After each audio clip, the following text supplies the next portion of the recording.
그래, 우리 아들은 저 여자랑 살 거다. 너도 이제 그만 놔줘라.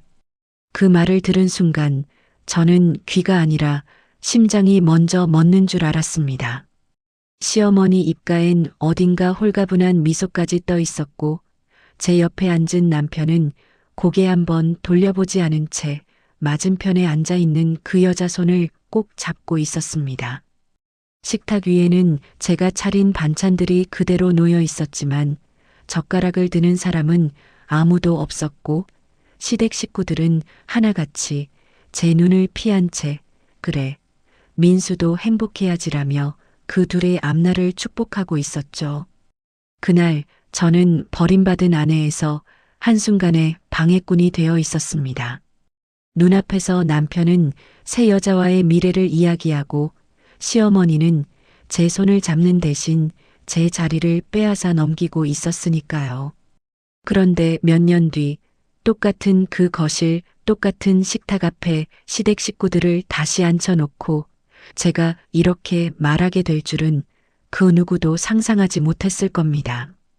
여러분, 기억나세요? 그때 저더러 이 집에서 나가라 하셨죠. 이제 판이 조금 바뀌었습니다. 오늘부로 이 집 주인은 저 하나입니다. 여러분은 나가셔야겠네요. 입을 꾹 다문 채 고개를 떨구는 시어머니, 얼굴이 하얗게 질린 시누이, 말 한마디 못하고 서 있는 남편을 보며 저는 속이 다 시원하다기보다 우리가 도대체 어디서부터 이렇게 틀어져 버린 걸까 하는 씁쓸함이 먼저 올라왔습니다.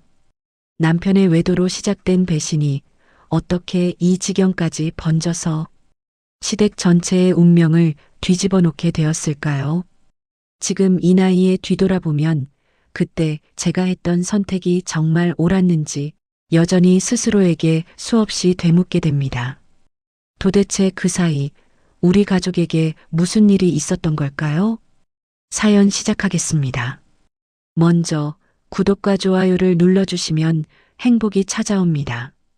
저는 올해 62입니다. 아침 햇살이 골목을 따라 천천히 올라오는 걸 바라보며 주전자에 물을 올리는 것으로 하루를 시작합니다. 지금은 작은 반찬 가게를 혼자 운영하는 소소한 삶이지만 제 마음은 요즘 들어 이상하리만큼 편안합니다. 어떤 날엔 손님이 많아 정신없이 바쁘다가도 문 닫고 집에 돌아오면 아, 이제야 내 집, 내 삶이구나. 그런 느낌이 스르륵 내려앉습니다. 하지만 이렇게 나답게 숨쉬는 삶을 살게 되기까지 저는 너무도 긴 세월 동안 내 이름 대신 누군가의 며느리, 누군가의 아내, 누군가의 엄마라는 이름으로만 존재했습니다. 24세 결혼하던 날 친정아버지가 제 손에 봉투 하나를 꼭 쥐어주셨습니다.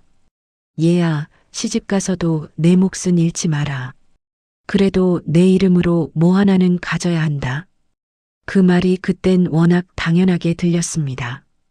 시집가면 다 가족인데 굳이 내 이름이 뭐가 중요할까? 그렇게 단순하게만 생각했지요. 그게 얼마나 순진했던 생각인지 그때의 저는 정말 몰랐습니다. 시댁은 오래된 벽돌집이었고 문만 열면 간장 냄새와 된장 냄새가 섞인 오래된 집 특유의 향기가 풍겨왔습니다. 그 안에서 시어머니는 늘 바쁘셨고 시아버지는 어딘가 반쯤 불만스러운 표정으로 나이든 가장의 권위만 지키고 계셨습니다. 제가 결혼해서 처음 시집에 들어가던 날 시어머니가 제 손을 꼭 잡고 하는 말이 너무 선명하게 떠오릅니다. 얘야, 우리 집에 며느리 하나 들어오면 집이 산다니까. 내가 좀 고생하면 나중엔 다 너희 몫이야. 걱정 마라. 그 말, 그때는 따뜻하게 들렸습니다. 누군가가 제게 기대고 의지하려 한다는 느낌이 나쁘지 않았거든요. 하지만 나중에야 깨달았습니다. 그 말의 진짜 뜻은 우리가 부탁할 일은 많다. 그리고 대신 내 몫은 우리가 줄지 말지는 나중에 생각해 보겠다라는 뜻이었다는 거요. 결혼 초 우리는 3층에서 신혼살림을 시작했습니다. 남편은 영업직이라 늘 바빴고 저는 집안일과 시부모님 집안까지 챙기느라 하루가 모자랐습니다. 얘야, 201호 월세 들어왔는지 확인 좀 해라. 예, 보일러 또 고장났대. 내가 기사 좀 불러. 얘야, 너희 아버지 약이 떨어졌으니 병원 좀 댕겨와라. 처음엔 그냥 가족끼리 이 정도야 당연하지라고 생각했습니다. 하지만 그 당연함이 몇 달이 되고 몇 년이 되고 아이 둘을 낳고 키우면서는 아예 제 삶 전체가 되어버렸습니다. 어느새 저는 시어머니의 심부름 센터가 되고 시아버지의 비서가 되고 남편의 뒷바라지 전담이 되고 아이들의 육아 도우미가 되어 있었습니다. 한 번은 이런 일도 있었습니다. 남편이 늦게 들어온 날 셔츠에서 맡아지는 익숙하지 않은 향수 냄새. 저는 그날 처음으로 남편에게 조심스럽게 말했죠. 당신 누가 옆에 있었어? 아, 진짜 피곤하게 왜 그래? 거래처 접대하면 이렇게 될 수도 있지. 그날 이후부터였습니다. 남편은 휴대폰을 항상 뒤집어 놓기 시작했습니다. 샤워할 때도, 화장실 갈 때도, 심지어 잠잘 때도 베개 밑에 숨겨 넣었습니다. 그런데 저는 나도 상처받기 싫고 애들도 아직 어린데 이런 마음으로 그 모든 의심을 그냥 목 뒤로 넘겼습니다. 시어머니의 말은 늘 같았습니다. 아이고, 남자란 다 그래. 너무 캐묻지 마라. 가정은 여자 손에 달린 거다.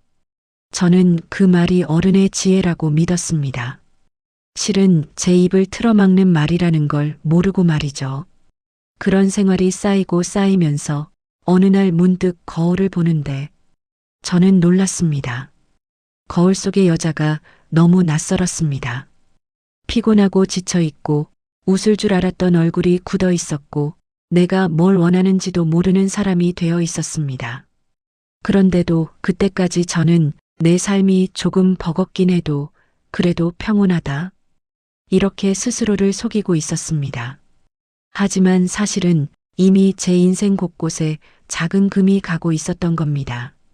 남편과의 관계에도, 시댁과의 관계에도, 그리고 가장 크게는 제 자신에게도요.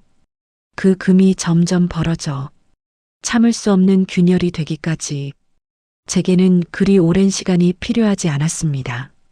그리고 그 균열이 완전히 터지는 날, 남편의 외도와 시댁의 배신이 한 번에 드러난 그날이 곧 제 인생을 통째로 뒤집어 놓게 될 줄은 그때의 저는 정말 상상도 못했습니다. 남편의 외도 사실이 처음 제대로 제 눈앞으로 모습을 드러낸 날은 유난히 비가 많이 오던 목요일 밤이었습니다. 남편이 비에 젖은 우산을 현관 앞에 툭 던져두고 들어오는데 그 순간 저는 무언가 이상한 냄새를 맡았습니다. 비 냄새도 아니고 술 냄새도 아니고 분명히 제가 한 번도 맡아본 적 없는 달콤하고 낯선 여자 향수 냄새였습니다. 저는 그 자리에서 얼어붙었죠.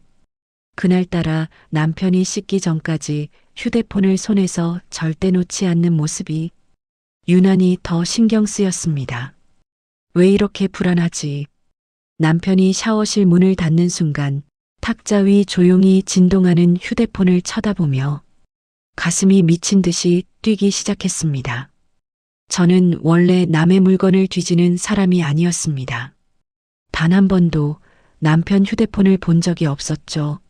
하지만 그날은 이상하게도 손이 휴대폰 쪽으로 당겨졌습니다. 그리고 바로 그때 카톡 미리 보기 창이 떴습니다. 오빠, 오늘 입은 흰 셔츠 너무 잘 어울렸어. 다음엔 내가 골라줄게.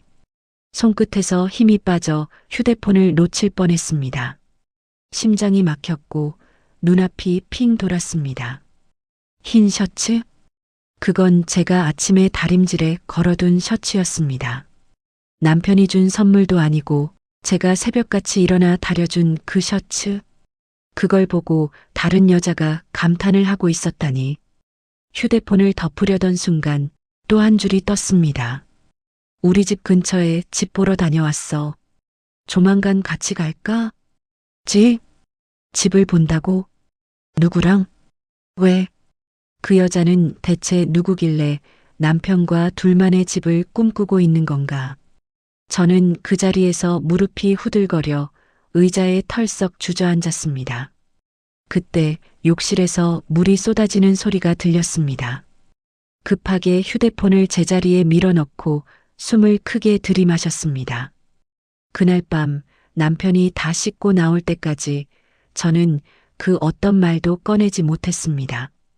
입술이 떨려서 숨이 막혀서 다음 날 저는 혼자 견디기 힘들어 시어머니에게 조심스럽게 말을 꺼냈습니다.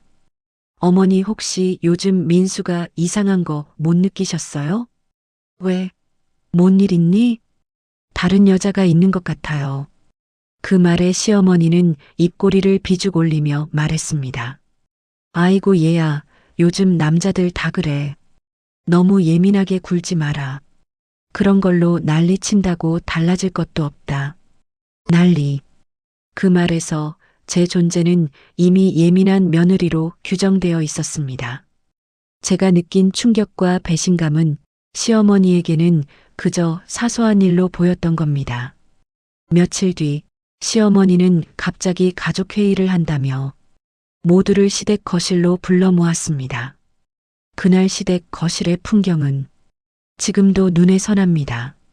시어머니는 TV 볼륨을 끄고 소파 한복판에 앉아 계셨습니다. 시아버지는 팔짱을 끼고 앉아 뭔가 불편한 기색을 하고 있었고 시누이는 다리를 꼬고 앉아 휴대폰을 보며 희죽거리고 있었습니다. 그리고 남편은 제 옆에 앉지 않고 시어머니 옆에 앉았습니다. 그 자리 배치만으로도 이미 모든 게 결론 나 있었던 것 같았습니다. 시어머니가 먼저 말했습니다. 다들 모인 김에 민수가 하고 싶은 말이 있다니까 들어보자. 남편은 이상하게 덤덤한 얼굴로 말을 시작했습니다. 나 다른 사람이 생겼어. 순간 시누이가 휙 눈을 들더니 입꼬리를 살짝 올렸습니다. 남편은 계속 말했습니다. 그 사람이랑 같이 살고 싶어? 우리 이혼하자. 그 말이 너무 자연스럽고 담담해서 마치 오래 연습한 대사를 읊는 것처럼 들렸습니다. 제가 떨리는 목소리로 말했습니다. 뭐라고? 지금 뭐라고 했어? 남편은 천천히 고개를 들더니 제 눈을 똑바로 보며 말했습니다. 나 더는 너랑 살 자신 없어. 그 순간 시누이가 작게 한숨을 쉬며 중얼거렸습니다. 언니, 솔직히 오빠가 그동안 너무 힘들어했어요. 저는 그 말을 듣고 귀를 의심했습니다. 힘들어했다고? 누가? 삼시세끼 차려준 사람이 접니다. 대출, 관리비, 세입자 관리까지 뛰어다닌 사람이 접니다.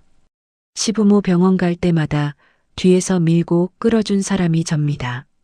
그런데 힘들었던 건 단 한 번도 책임지지 않았던 남편이었답니다. 시아버지가 곰 같은 목소리로 말했습니다. 아가, 민수도 사람이다. 마음이 떠났다면 이제 그만 놔줘야지. 아버지, 제가 뭘 그렇게 잘못했나요? 제가 묻자 시아버지의 대답은 냉정했습니다. 이 집은 원래 우리 집이야. 네가 너무 욕심내면 안 된다. 민수도 새 출발해야지. 욕심? 그 한 단어가 제 살을 깊게 찔렀습니다. 남편은 그제야 마지못해 입을 열었습니다. 집은 부모님 집이니까 포기하고 나랑 깔끔하게 정리하자. 그 말을 듣고 저는 웃음이 나와버렸습니다. 당신 지금 진심이야? 그래, 진심이야. 나 행복하고 싶어. 행복? 행복을 위해 누군가를 짓밟는 사람은 결코 행복해질 수 없다는 걸 저는 그때 예감했습니다. 그 순간 제 머릿속에서 20년 전 풍경 하나가 번쩍하고 스쳐 지나갔습니다. 등기 서류를 제출하던 날 시어머니가 했던 말. 얘야, 다 가족인데 굳이 내 이름이 왜 필요하니? 그 장면이 떠오르는 순간 오싹함이 등골을 훑었습니다. 그때는 몰랐습니다. 그 말이 오늘의 이 배신과 정확히 이어져 있었다는 걸요. 저는 그날 무너져버린 제 자리를 보았습니다. 평생 지켜온 가족이라는 공간에서 제가 가장 먼저 내쫓기는 그 참혹한 현실을, 남편과 시댁이 한 목소리로 제게 이혼하고 나가라고 하던 그 자리에서 저는 갑자기 오래전 한 장면이 번개처럼 스쳐 지나갔습니다. 24. 막 결혼식을 올리고 친정에서 가져온 전세금 봉투를 꽉 쥐고 시댁으로 들어가던 날. 그날따라 바람이 유난히 차가웠고 시어머니는 저를 현관문 앞에서 반짝이는 눈으로 맞이했습니다. 얘야, 잘 왔다. 이제 우리 가족이다. 시어머니의 두 손은 따뜻했습니다. 그 따뜻함이 그땐 진심이라고 믿었죠. 하지만 지금 돌이켜보면 이미 그때부터 저는 며느리라는 이름 아래 제 인생의 많은 것을 내려놓기 시작한 겁니다. 식탁 위에 놓인 붉은 스테인리스 주전자에서 김이 모락모락 올라왔고 시아버지는 제 앞에 의자를 밀어주며 묻지도 않고 말했습니다. 전세금 가져왔다며? 얼마나 되는지 어머니한테 줘라. 부드럽지도 부탁도 아닌 당연한 명령이었습니다. 저는 어리둥절했지만 시어머니가 제 손등을 가볍게 두드리며 말했죠. 예, 그냥 놔줘. 우리가 알아서 잘 굴려줄게. 그 말이 이상하다고는 생각했습니다. 돈이라는 건 원래 누구 이름으로 어디에 오는 건지 확인해야 하는 법인데. 하지만 시어머니는 능숙하게 말했습니다. 다 가족인데 뭐. 어차피 나중엔 다 너희 몫이야. 괜히 복잡하게 하지 말고 믿어. 그 말에 저는 속절없이 봉투를 내밀고 말았습니다. 그날 이후로 친정 부모님이 피땀 흘려 모은 그 돈은 저의 손을 떠나 시댁의 돈이 되어버렸습니다. 그게 두 번째 실수였습니다. 며칠 후 시어머니는 건물 계약서를 가져와 종이에 도장을 꾹꾹 찍고 있었습니다. 그때 저는 조심스럽게 물었습니다. 어머니, 제 이름도 같이 넣으면 안 될까요? 순간 공기가 멈춘 듯 조용해졌습니다. 시아버지는 말을 자르듯 단호하게 말했습니다. 야, 너 아직 시댁 사정을 잘 몰라서 그러는 것 같은데. 이런 건 무조건 어른 이름으로 하는 거다. 이건 집안 명예랑도 관련돼. 명예? 그 단어에 제가 뭐라도 큰 실례를 저지른 사람처럼 느껴졌죠. 시어머니도 거들었습니다. 얘야, 내 이름 넣었다가 나중에 문제 생기면 더 복잡해. 어차피 이 집은 너희 거야. 우리 다 알아서 해줄게. 저는 그때 너무도 순진했습니다. 가족이라는 말은 얼마든지 사람을 눈멀게 하는 단어라는 걸 그땐 몰랐습니다. 그래서 결국 건물 등기엔 시아버지와 시어머니 이름만 올라갔습니다. 내 돈으로 산 집인데도요. 그때 이미 배신의 씨앗은 심겨져 있었습니다. 단지 시간이 지나 싹을 틔우기를 기다리고 있었을 뿐이죠. 결혼 후 몇 달이 지나 계약 관련 서류를 정리하다가 저는 우연히 명의신탁 확인서라는 문서를 보게 되었습니다. 자금 출처 신부 측 부모, 실질적 소유자 3층 세대 남편, 저는 놀라서 담당 변호사에게 물었습니다. 그럼 이 집이 법적으로는 저희 부부 것도 되는 건가요? 그 젊은 변호사는 무심하게 말했습니다. 네, 그렇죠. 다만 이 서류는 잘 챙겨두셔야 합니다. 나중에 분쟁 생기면 결정적인 증거가 되니까요. 분쟁이라는 말이 그때는 참 낯설었습니다. 우리 집에 분쟁이라는 게 생길 일이 뭐가 있겠어. 그렇게 생각하며 그 서류를 파일에 꽂아 넣고 잊어버렸습니다.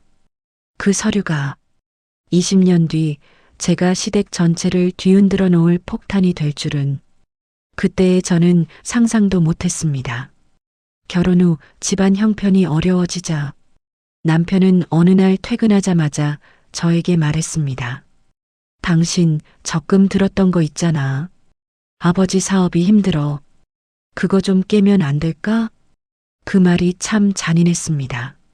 결혼하고 처음 제 힘으로 든 적금이었거든요.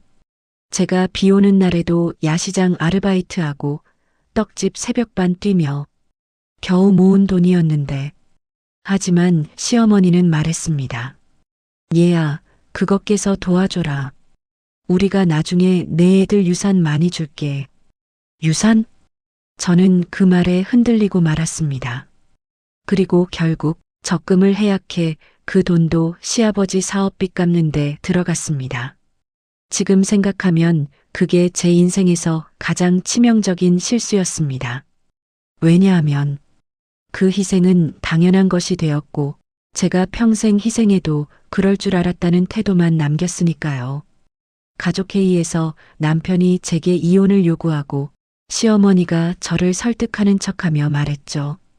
얘야, 이 집 문제는 우리가 알아서 할게. 너는 그냥 깨끗이 나가면 돼. 그 말이 나오자 20년 전에 들었던 말이 그대로 포개졌습니다. 다 가족인데 내 이름이 왜 필요하니? 우리한테 맡겨라. 어차피 다 너희 몫이다. 그 말들이 모두 거짓이었다는 걸 그 순간 깨달았습니다.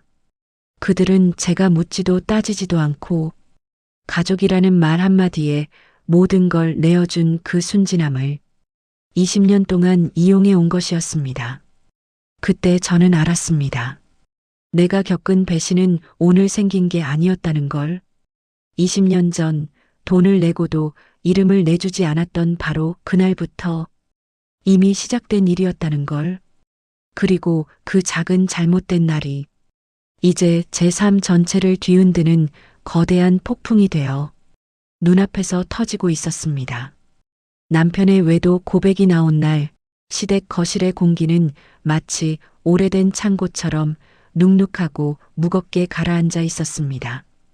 누구도 먼저 말을 잇지 않았고 저는 숨을 들이쉬는 것조차 힘들었습니다.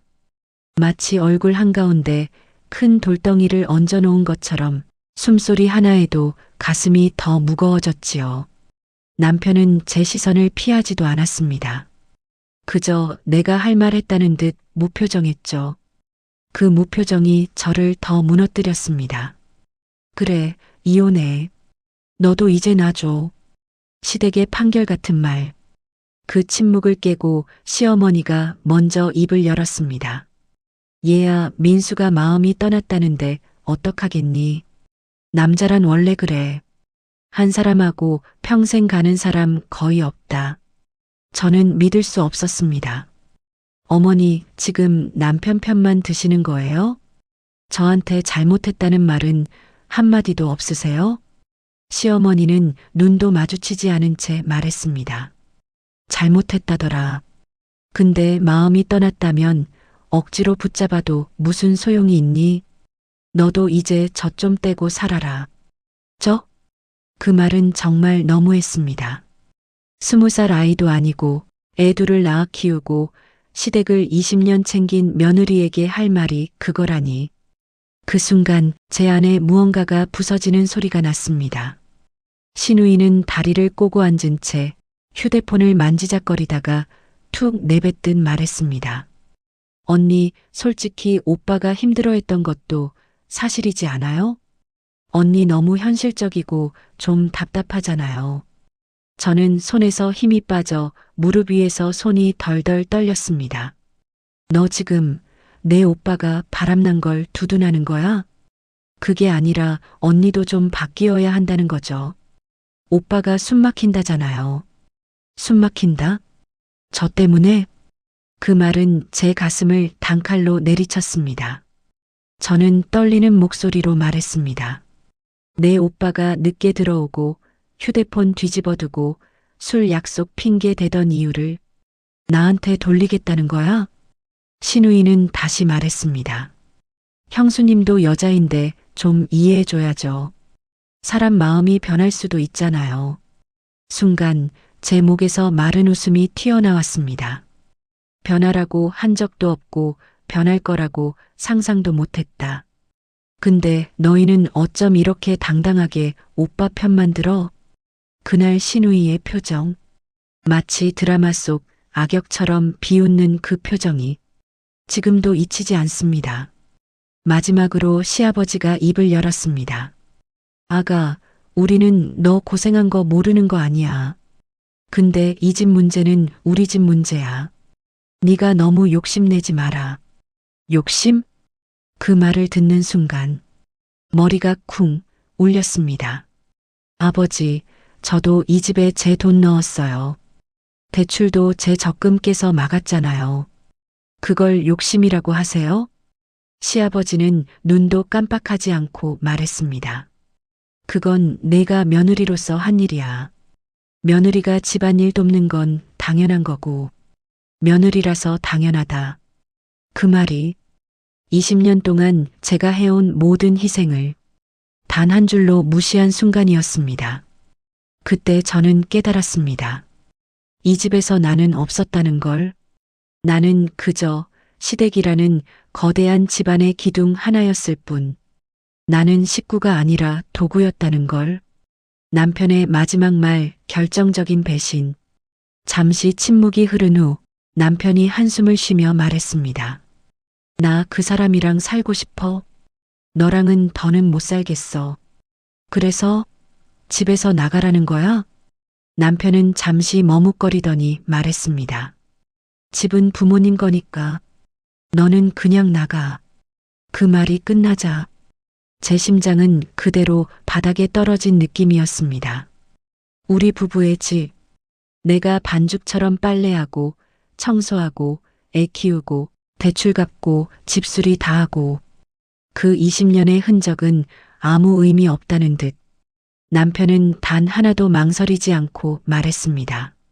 나가줘. 제발 깨끗하게 끝내자. 깨끗하게. 바람난 사람이, 가정을 버린 사람이 깨끗하게. 저는 더 이상 참을 수 없었습니다. 그래. 그러면 법대로 하자. 내가 이 집에 얼마나 넣었는지, 누가 이 집을 지켰는지 법정에서 다 이야기하자. 그 말이 나오자 남편의 얼굴이 처음으로 불안하게 일그러졌습니다. 시어머니는 눈을 부라리며 말했습니다.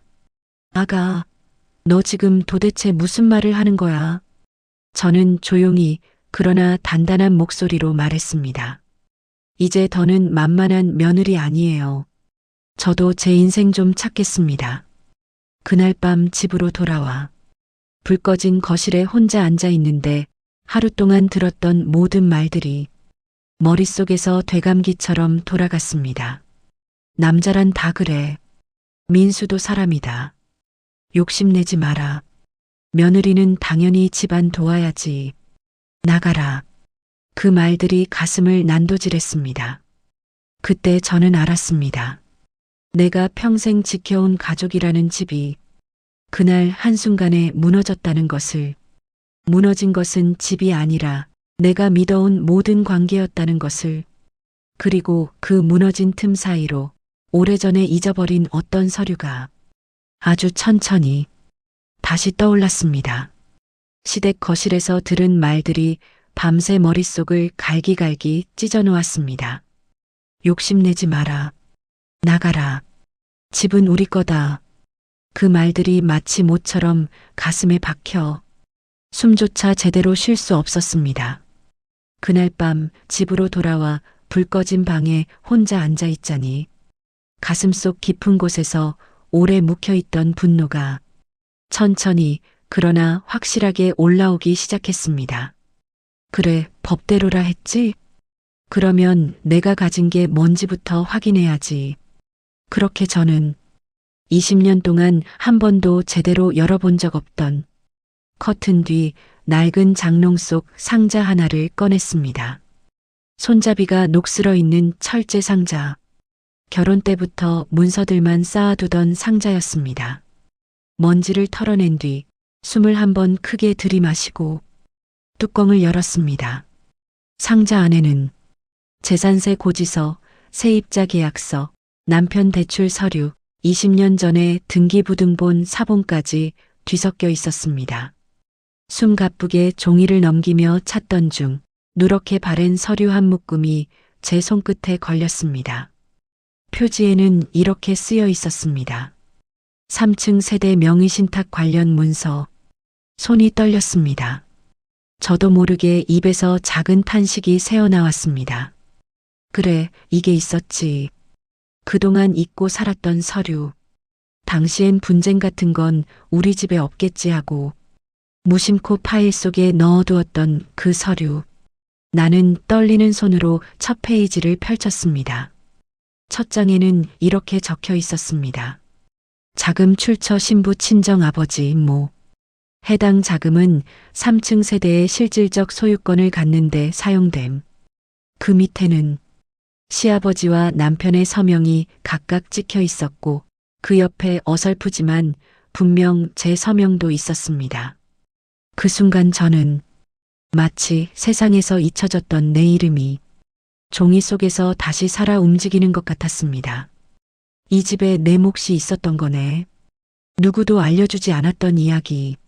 남편도 시어머니도 시아버지도 한 번도 입 밖에 꺼내지 않았던 사실. 그들은 알고 있었습니다.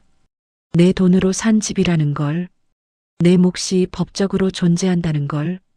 그런데 20년 동안 그 사실을 단 한 번도 제게 말해주지 않았습니다. 그 사실을 깨닫는 순간 심장이 뛰는 게 느껴졌습니다. 분노가 아니라 존재의 회복 같은 감정이었습니다. 서류들을 더 뒤적이되 딱딱한 종이 한 장이 손에 걸렸습니다. 은행 대출 서류였습니다. 남편 이름 옆에 적힌 단어. 보증인 처. 순간 혈압이 머리끝까지 치밀어 올랐습니다. 이 사람, 돈 필요할 땐 내 이름을 썼으면서 이혼한다고 하니까 이 집이 자기네 집이라고? 웃음도 나오지 않았습니다. 그들은 제 이름을 이용했고 제 돈을 썼고 제가 뛴 덕에 버티던 집이었는데 정작 제게 남은 건 한마디였죠. 나가라. 그 말이 다시 귓가에 생생하게 울렸습니다. 서류를 정리하던 중 작은 봉투 하나가 바닥에 떨어졌습니다. 남편 이름으로 된 오래된 통장 거래 내역서였습니다. 그리고 그 안에는 20년 전부터 최근까지 제게 숨기고 있었던 사실들이 가득 적혀 있었습니다. 남편 이름으로 들어온 내 친정돈, 시아버지 명의로 빠져나간 2번의 큰 금액, 제가 모르는 사이에 처리된 대출 연장, 그 여자에게 보낸 식비 숙박비 결제 내역. 손이 덜덜 떨렸습니다. 그때마다 신우이가 툭툭 던졌던 말들이 떠올랐습니다. 언니 오빠 힘들어했어요. 언니 때문에 숨 막혔다잖아요. 힘들어했다고? 숨 막힌다고? 그 사람들은 알고 있었다. 남편이 제 돈을 쓰고 제 힘을 이용하고 몰래 다른 여자와 만나고 있었다는 걸 알고 있으면서도 입을 다물고 있었다. 남편 편을 들어야 자기들도 손해 안 보니까. 그 진실이 이 한순간에 다 맞춰졌습니다. 퍼즐 조각들이 하나씩 끼워지는 순간 제 안에 있던 모든 슬픔이 서서히 각성으로 바뀌기 시작했습니다. 저는 서류들을 책상에 쫙 펼쳐놓고 천천히 하나하나 다시 읽었습니다.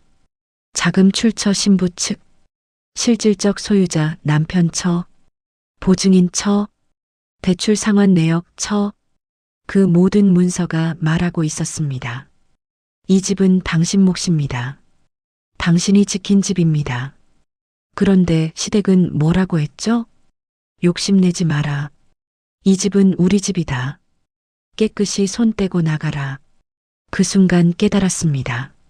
내가 나가주길 바랐던 이유는 내 몫을 챙기지 않고 나가줄 순진한 며느리였던 시절의 제가 영원히 남아있기만을 바랐던 거다.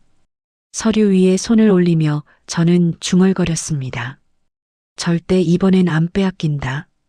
이번엔 내 인생, 내가 지킨다. 그 결심은 20년 동안 한 번도 들어보지 못한 내 안의 가장 단단한 목소리였습니다. 남편과 시댁이 제게 했던 마지막 말은 아직도 귀에 생생합니다. 그냥 나가라. 깨끗하게 끝내자. 이 집 문제는 우리 가족끼리 결정할 일이다.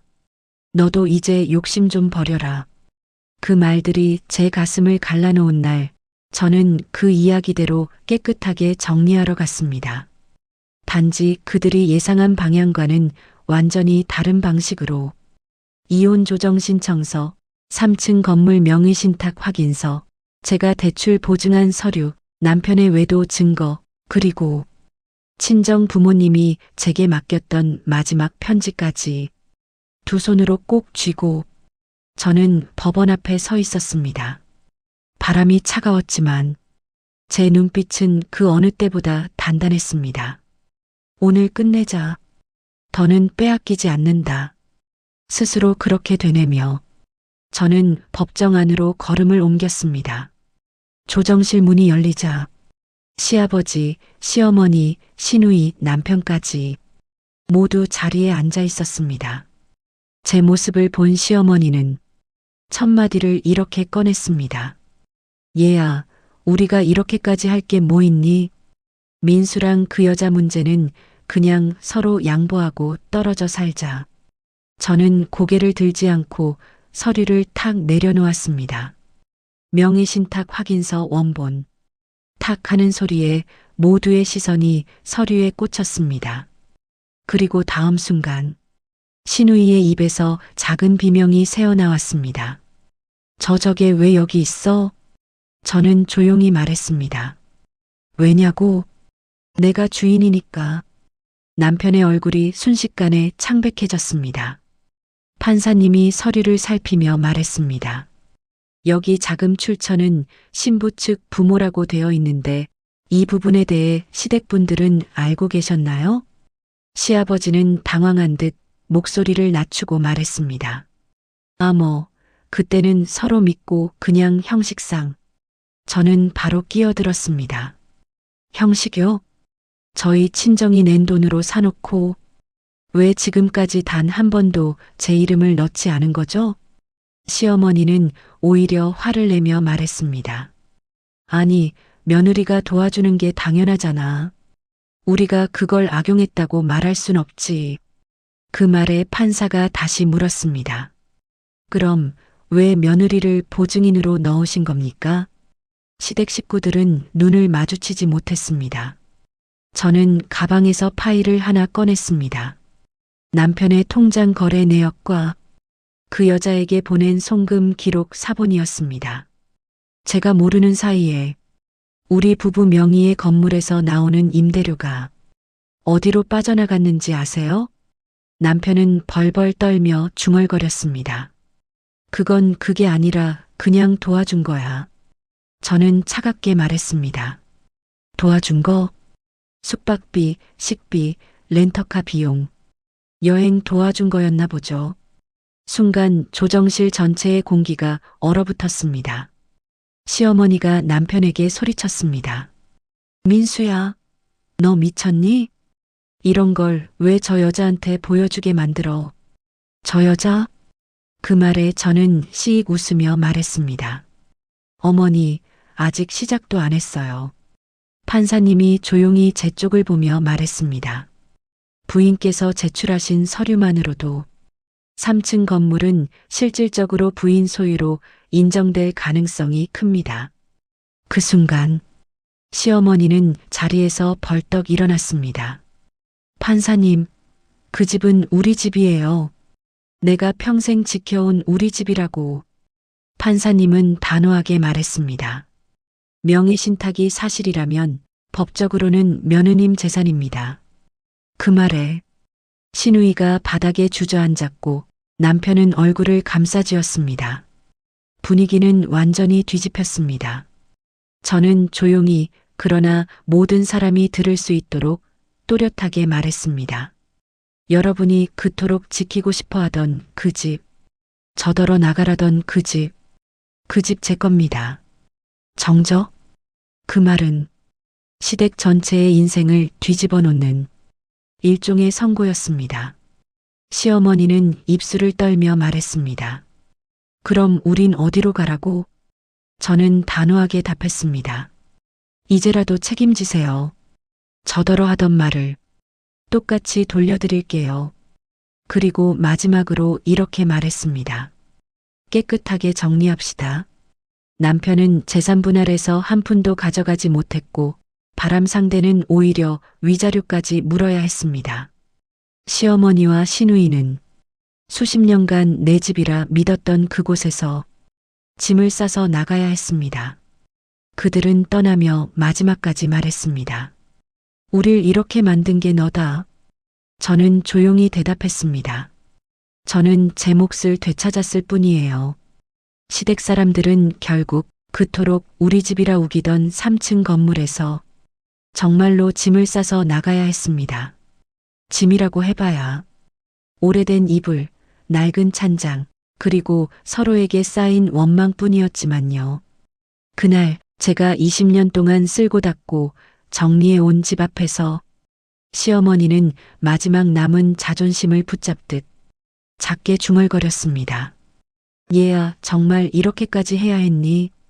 우리가 뭘 그렇게 크게 잘못했다고. 저는 잠시 고개를 숙였습니다. 그 말이 서운한 게 아니라 그 말이 너무 익숙했기 때문입니다. 평생 시댁이 한 일은 잘못이 아니라 당연한 일이었으니까요.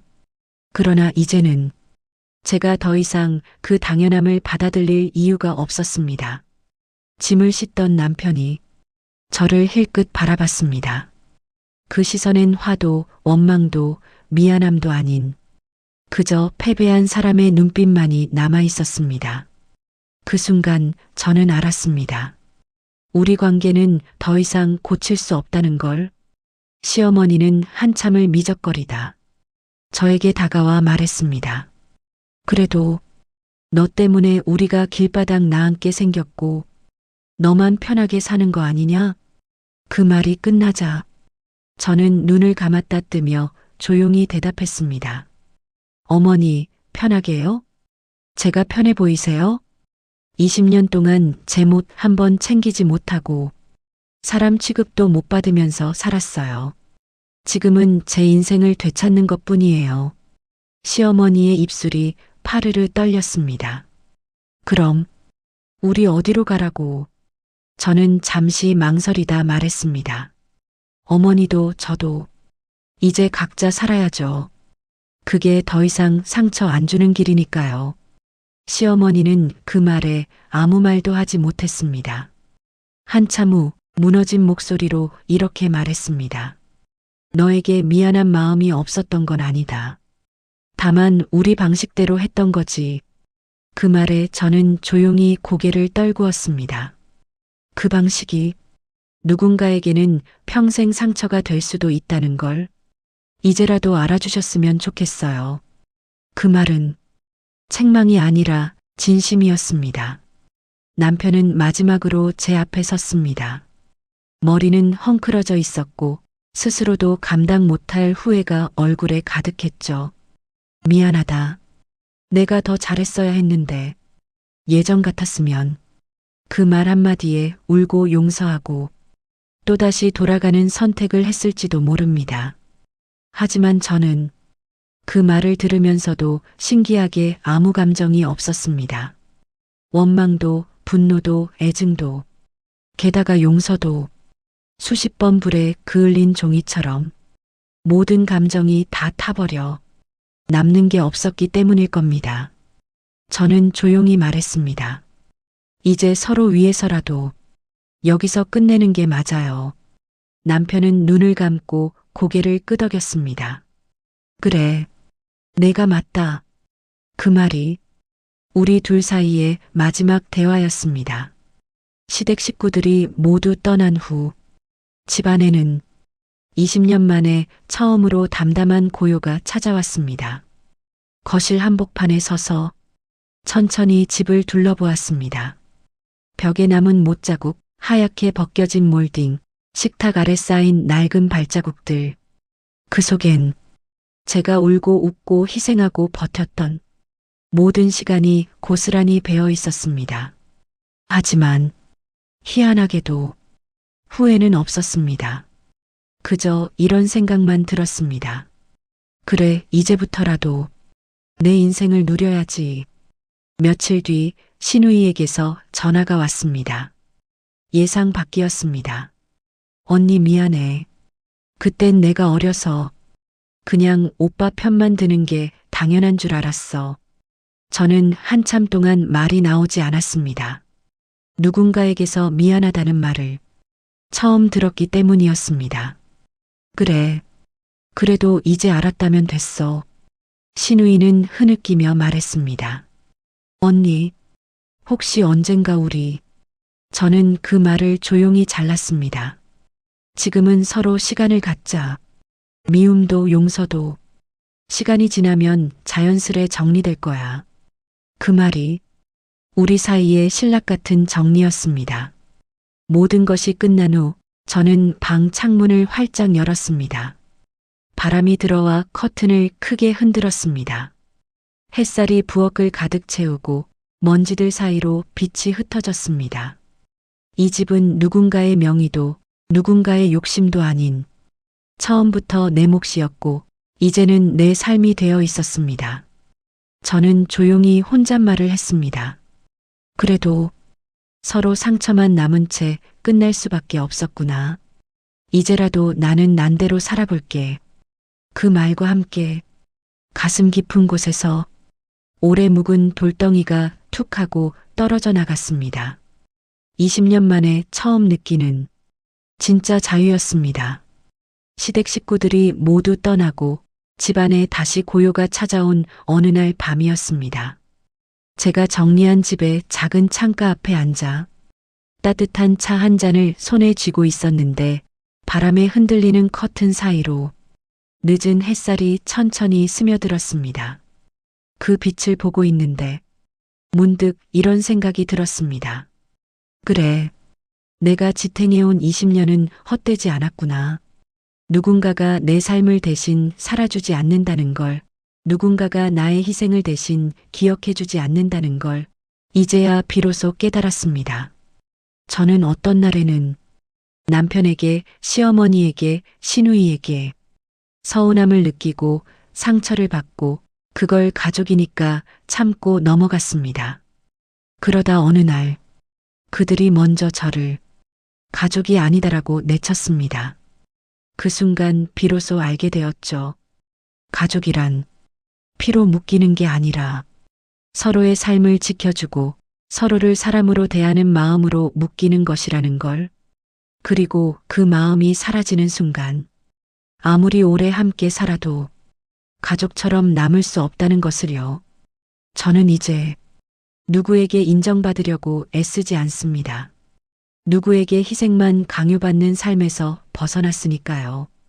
아침엔 작은 분수를 켜고 창문을 활짝 열어 햇살을 들이고 오래 묵은 냄비를 버리고 커피잔 하나를 새로 샀습니다. 딱 나 하나가 쓰기 좋은 크기로요. 식탁 한쪽에 앉아 나는 이제야 비로소 나로 사는 법을 배우고 있습니다. 남편과의 결혼 생활, 시댁과의 얽히고 설킨 세월은 절대로 가벼운 흔적이 아닙니다. 그 시절이 있었기에 지금의 제가 있을 수 있으니까요. 그렇다고 그 시절로 돌아가고 싶지는 않습니다. 살면서 깨달은 건 딱 하나입니다. 누구도 내 삶을 대신 책임져 주지 않는다. 결국 내 인생의 주인은 나라는 것. 이제는 가끔 창문 곁에서 차 한 잔을 마시며 제 삶을 천천히 되짚어보는 여유가 생겼습니다. 그 시간을 통해 알게 되었어요.